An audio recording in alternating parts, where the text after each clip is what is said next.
je m'appelle Jeanne et cette année j'ai étudié la littérature jeunesse et la trisomie 21.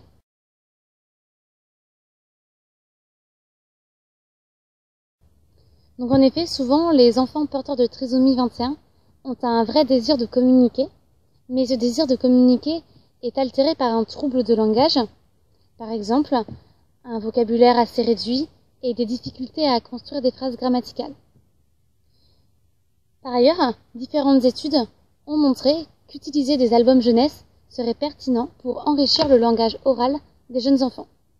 Contrairement à ce qu'on pourrait penser, l'album jeunesse n'est donc pas seulement destiné à des enfants qui savent lire, mais il peut être utilisé dès le plus jeune âge pour enrichir le langage oral.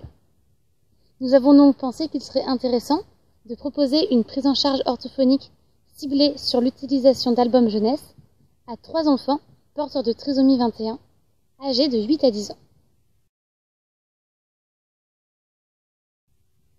Donc tout d'abord, nous leur avons proposé des séances axées sur la lecture de l'album, où nous incitons l'enfant à bien comprendre l'histoire, et nous lui proposons ensuite une discussion. Ensuite, nous avons proposé différentes activités autour de l'album.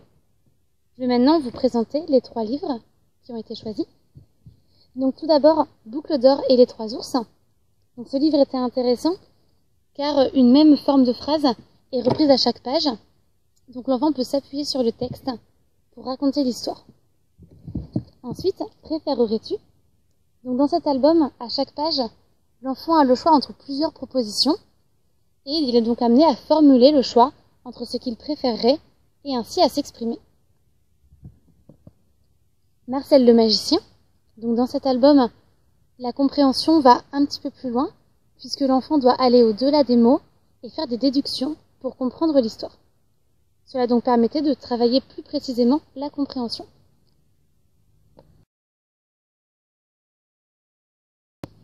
Pour ce qui est des résultats, nous avons vu que les 3 enfants ont progressé.